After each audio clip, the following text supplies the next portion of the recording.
안녕하세요. 보배교회 중고등부 친구들. 8월 7일 보배교회 중고등부 주일 예배를 시작하도록 하겠습니다. 우리 함께 사도신경으로 신앙 고백할게요. 전능하사 천지를 만드신 하나님 아버지를 내가 믿사오며 그 외아들 우리 주 예수 그리스도를 믿사오니 이는 성령으로 잉태하사 동정녀 마리아에게 나시고 본디오 빌라도에게 고난을 받으사 십자가에 못 박혀 죽으시고 장사한 지 사흘 만에 죽은 자 가운데서 다시 살아나시며 하늘 오르사 전능하신 하나님 우편에 앉아 계시다가 저리로서 산 자와 죽은 자를 심판하러 오시리라. 성령을 믿사오며 거룩한 공예와 성도가 서로 교통하는 것과 죄를 사하시는 것과 몸이 다시 사는 것과 영원히 사는 것을 믿사옵나이다. 아멘. 우리 함께 예수 피름 입어 찬양했습니다.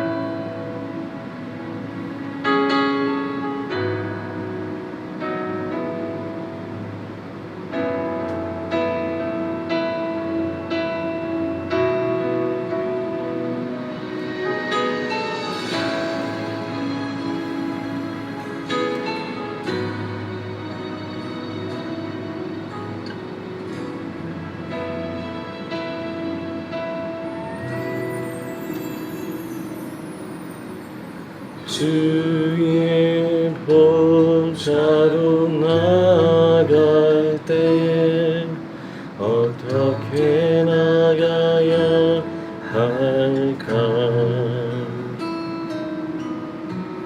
나를 구원한 주의 십자가 그것을 믿으며 가네. 주의 보좌로 나갈 때 나 여전히 부족하나.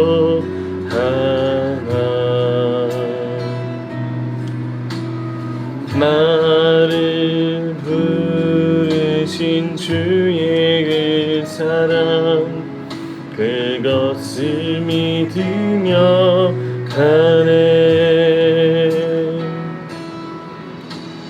자격 없는 내 힘이 아닌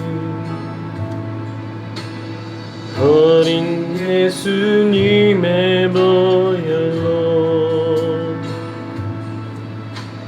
자격 없는 내 힘이 아닌 오직 예수님의 보혈로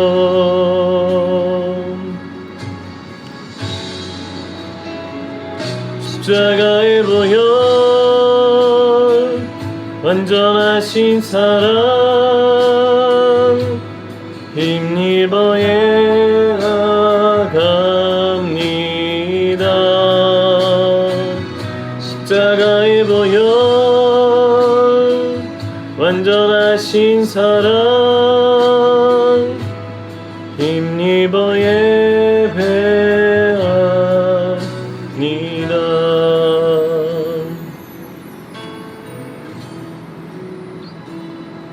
우리 이 시간에 함께 기도하도록 하겠습니다.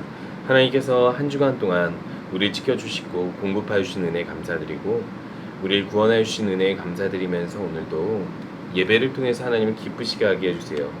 함께 기도하도록 하겠습니다.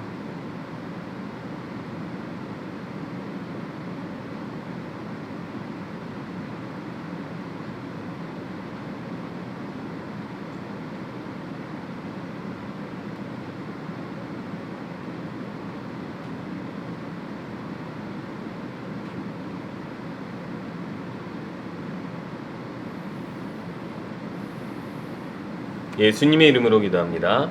아멘. 오늘 함께 보신 말씀은 요한복음 4장 26절, 29절 말씀입니다. 26절부터 함께 읽겠습니다. 예수께서 이르시되 내게 말하는 내가 그라 하시니라. 이때 제자들이 돌아와서 예수께서 여자와 말씀하시는 것을 이상히 여겼으나 무엇을 구하시나이까? 어찌하여 그와 말씀하시나이까? 묻는 자가 없더라. 여자가 물동이를 버려두고 동네로 들어가서 사람들에게 이르되 내가 행한 모든 일을 내게 말한 사람을 와서 보라. 이는 그리스도가 아니냐 하니 아멘. 오늘은 달라진 인생이라는 제목으로 말씀을 나누려고 합니다. 여러분, 제가 어렸을 때는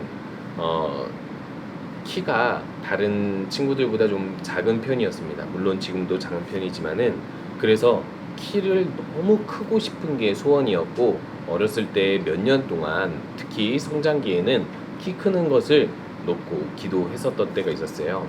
그때 제가 여러 책을 참고하면서 도서관을 다니면서 키 크는 비결 책만 한 세네 권 정도를 읽었는데요.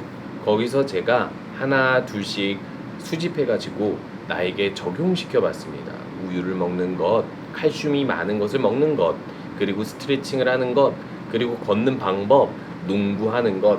여기서는 성장 호르몬 분비가 원활해야 되고 성장판을 자극하는 효과적인 운동, 그때는 점프하고 농구하고 그런 것들이라고 생각했었고, 스트레스를 받지 않아야 된다, 이런 여러 가지가 있었더라고요.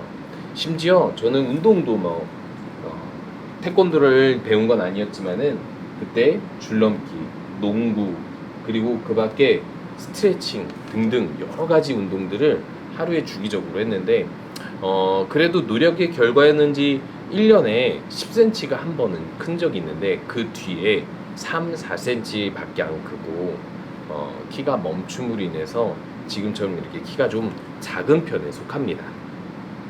그런데요, 나중에 어른이 되고 나서 정말로 이거 하나만 잘 지켰으면은 내가 키가 컸을 수 있겠구나라는 사실을 하나를 발견했습니다. 그게 뭐였냐면, 여기서는 성장 호르몬 분비가 원활해야 된다라는 곳에서 나오는데, 성장을 위한 숙면이라고 나와요. 저는 이 내용을 보기는 봤지만은 그리 중요한 내용이라고 생각하지를 않았어요. 어떤 사람이 저를 지도해 준 게 아니라 책을 보고 여러 가지 내용 중에서 하나를 제가 고르는 거였으니까, 저는 그래, 꼭 숙면이 중요한 건 아니겠지라고 생각하고 저는 지나쳤던 것 같습니다. 그런데요, 제가 키가 안 컸던 가장 큰 이유가 뭐냐면, 밤에 성장 호르몬이 나오는 잠자는 시간이 있는데, 그것이 가장 중요한 시간이 10시에서 2시까지였고, 저는 항상 1시, 2시에 잤기 때문에 이 성장 호르몬이 나오기가 어렵고 키가 크기가 어려웠다라는 사실을 늦게 알았습니다. 이처럼 내 인생에서 중요한 목표가 있고 무엇인가를 얻으려고 하는데 내가 잘못 알고 있고, 내가 다른 것을 향하여 열심을 내다 보면 그 결과를 얻을 수가 없습니다. 그래서 우리들은요, 우리 인생을 변화시켜주는 중요한 사람을 만나기도 하고, 중요한 깨달음을 얻기도 하고, 중요한 경험을 통해서 인생의 전환점을 만나기도 해요.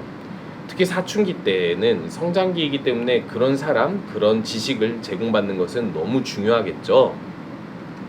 오늘은 그렇게 인생이 한 번에 달라진 한 사람에 대해서 이야기를 하려고 합니다. 이 사마리아 여인이라는 사람이 성경에서 등장을 하는데, 이 사마리아는 그 사람 여인의 이름이 아닙니다. 사마리아라는 동네가 있었는데, 옛날에 유대인이었던 사람이 유대 국가가 멸망하면서 다른 나라 사람과 결혼을 해서 이렇게 섞여서 이제 나온 혼혈인들이었어요. 그래서 이 사마리아라는 동네에서 이 혼혈인들이 살았고, 유대인들은 이들을 유대인으로 이렇게 생각해주지 않았고 오히려 멀리하고 더러운 사람들이라고 여겼어요. 그래서 이 사마리아 사람들은 유대인들과 같이 성전에서 예배하지 않고 이렇게 북이스라엘에게 옛날에 지정했던 산 야곱의 우물 근처에서 예배를 했다고 합니다. 그런데 이 사마리아라는 동네에 한 여인이 등장하는데, 왜 하필 여인일까요? 이 여인은요, 아주 더운 한낮 12시에 이 야곱 우물가에 물을 들어옵니다. 여기는 우리보다 더 더운 지방이기 때문에 12시처럼 아주 더운 지방에는 여인들이 물을 기르러 오지 않아요. 이 우물에서 물을 뜨려면 아침 혹은 저녁 때쯤 와서 물을 길러 가겠죠. 그런데 낮 12시에 온다라는 것은 사람들의 눈을 피해서 온다는 것이었고, 동네에서 조금 떨어진 우물가로 나온다는 것 자체가, 그리고 혼자 나온다는 것 자체가 사람들이랑 교류하기 어려운 형편에 있는 사람이라는 것을, 그렇게 사람들과 교제하는 것을 어려워하는 사람이라는 것을 우리는 알 수 있습니다. 그런데요, 이 여인은요, 어떤 인생을 살았는지는 모르지만 이 우물가에서 한 사람을 만나게 됩니다. 누군가가 이렇게 등장하는데 뒷모습을 보니 누굴 것 같아요? 예, 예수님입니다. 예수님을 이 우물가에서 만나게 되는데 왜 여기서 예수님을 만나게 되었을까요? 예수님께서는 원래 유대인들이 성전에서 예배하기 때문에 그 성전에서 유대, 여기 남쪽 땅에서 예배를 드리다가 이제 제자들을 삼아 사역을 하시려고 갈릴리로 가시던 중이었어요. 그런데요, 유대인들은 이렇게 요단강이 있고 왼쪽 길, 오른쪽 길이 있는데 이 갈릴리로 가기 쉬운 사마리아 수가성 여기를 지나는 길을 선택하지 않았고 이렇게 돌아가는 길을 주로 선택했습니다. 왜냐하면 사마리아 사람들이랑 자주 다퉜고 이 사람들을 유대인으로 여기지 않고 나쁘고 더럽게 여겼기 때문에 그러했다고 해요. 아마도 예수님도 항상 사마리아인들을 이 동네를 지나다니지는 않았을 것입니다. 왜냐하면 주로 유대인들에게 사역하려고 예수님은 먼저 유대인들에게 사역하려고 하셨고 또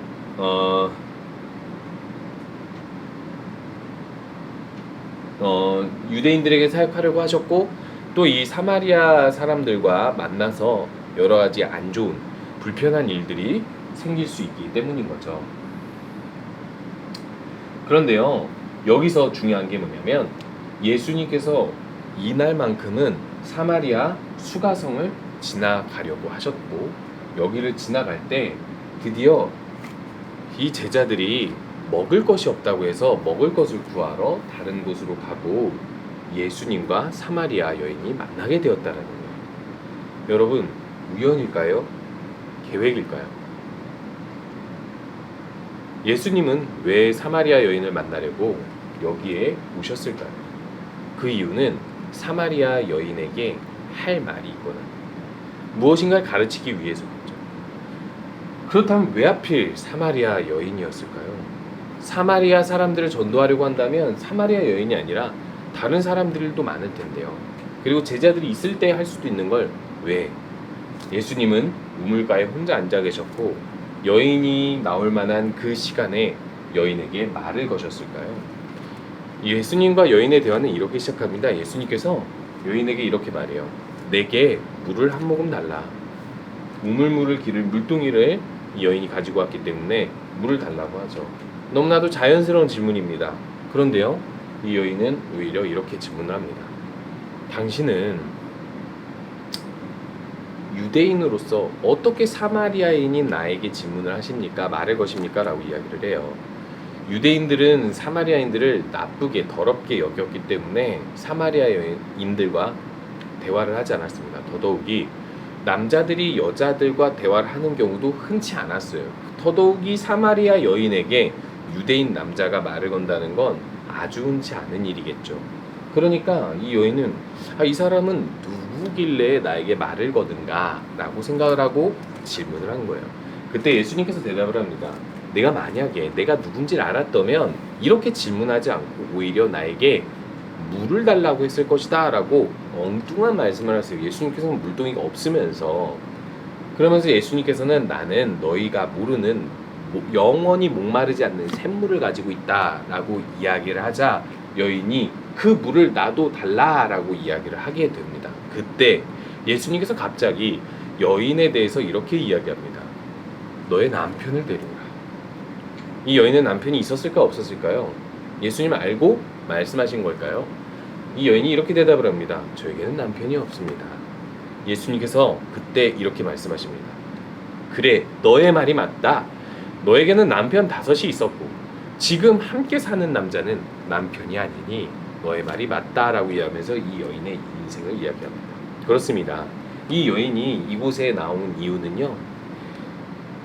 남편이 이전에는 5이 있었고 지금은 온전한 관계의 남자와 살고 있지 않기 때문에 사마리아 성에서조차 사람들에게 멸시를 받는 여인이었기 때문에 그런 거예요. 그래서 사람들이 잘 다니지 않는 시간에 이곳에 나왔고 예수님께서 이 여인의 과거를 이야기하면서 이렇게 말씀하신 데는 이유가 있었습니다. 그것이 무엇이냐면 이 여인이 예수님의 이야기를 듣고 네, 모든 삶을 아시니 당신은 하나님이 보내신 선지자입니까? 그러면 선지자로서 내가 물 말고 더 중요하게 생각하는 질문 하나에 답해 주십시오 하면서 우리 사마리아 사람들은 이 야곱의 우물가에 있는 산에서 예배를 하는 게 맞다라고 이야기하고 유대인들은 예루살렘 성전에서 예배하는 것이 맞다라고 이야기하는데 도대체 어디서 예배하는 게 맞습니까? 그때 예수님께서 이렇게 말씀하고 계십니다. 사람이 여기서 예배한다 저기서 예배한다 하지 않고 영과 진리로 예배할 때가 오나니 라고 이야기하니 이 여인이 이렇게 대답을 하죠. 네, 그런 때가 올 줄 알고 있습니다. 그래서 예수님께서 말씀하십니다. 그때가 지금 이때이고 이 여인이 말한 메시아, 우리를 위해 구원하실 이가 성경의 약속대로 오시면 그때는 여기저기서 예배하는 것이 아니라 그분을 통해서 예배할 것이라 믿습니다라고 얘기하니까 예수님이 그 사람이 바로 나다라고 말씀을 하시기에 된 거예요. 여인은 어떤 생각을 했을까요? 이제까지 남편을 5이나 둘 정도로 헛된 것을 위해서 열심히 살았어요. 그런데 이제는 자기에게 물이 부족해서 물을 구하러 사람들이 없는 시간에 가장 더운 시간에 이곳에 왔더니 오히려 물을 달라고 하고 오히려 물을 줄 수 있다고 하고 심지어는 자식이 메시아라고 그렇게 말하는 한 사람을 만나게 된 거예요. 이걸 통해서 이 여인은 무슨 변화가 일어났을까요? 이 여인은 이 물동이를 버려두고 동네에 들어와서 사람들에게 예수님에 대해서 이야기하기 시작합니다. 나의 삶에 대해서 완전히 다 알고 이야기하는 유대인을 만난다. 이 사람은 선지자인 줄 알았는데 얘기해보니 우리가 예배할 영과 진리로 예배할 바로 그 메시아다 라고 이야기하게 된 거예요. 사마리아 사람들은 이 여인을 좋아하지 않았지만 친하지 않았지만 이 여인의 이 모든 안타까운 과거를 이미 아시고 말씀하신 이 예수님께로 모두 나와왔고 예수님의 말씀을 듣고 이들은 며칠 동안 말씀을 듣고 믿음을 배우고 가지게 된 거예요. 여러분, 이 여인은 어떻게 인생이 달라졌습니까? 이전에는 남편이 5이나 있는 헛된 인생을 살았고 물 구하기 위해서 사람들을 피하며 살던 여인이었는데 이제는 사람들에게 다가가서 자신이 아는 진리를 이해하고 그리고 또 예수님 전하는 삶을 살기 위해서 인생이 달라진 걸 볼 수 있었어요.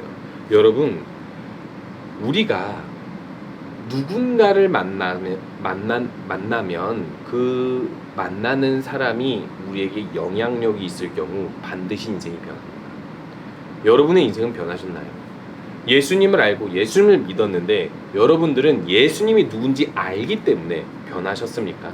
이 여인처럼 물동이를 버려두고 동네로 다시 들어가서 예수님을 전할 정도로 여러분들은 예수님을 위해 살고 싶은 목적이 있으십니까?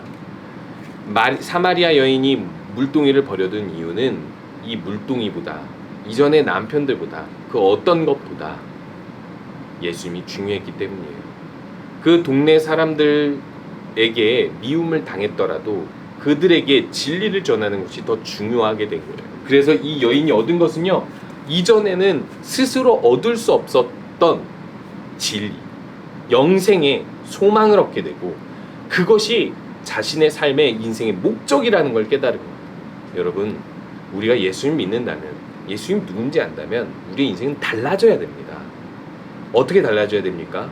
예수님을 위해서 내가 가진 것을 버리고 내가 가진 모든 삶을 예수님께 바치고자 할 정도로 예수님을 따르고 예수님을 전하고 예수님을 예배하는 삶을 살아야 된다라는 거예요. 여러분, 그런 예수님을 진정으로 알고 믿고 예수님 때문에 변화되는 삶을 사시는 우리 모든 친구들 되시기 바랍니다. 우리 함께 주기도문하겠습니다. 하늘에 계신 우리 아버지여, 이름이 거룩히 여김을 받으시오며 나라가 임하시오며 뜻이 하늘에서 이루어진 것 같이 땅도 이루어지리이다. 오늘 우리에게 일용할 양식을 주시옵고 우리가 우리에게 죄 지은 자를 사하여 준 것 같이 우리 죄를 사하여 주시옵고 우리를 시험에 들게 하지 마시옵고 다만 악에서 구하시옵소서. 나라와 권세와 영광이 아버지께 영원히 있사옵나이다. 아멘. 한 주간도 예수님이 누구신지 생각하면서 예수님을 위해 살고 우리의 인생을 예수님 안에서 변화시키는 우리 모든 친구들 되시기 바랍니다.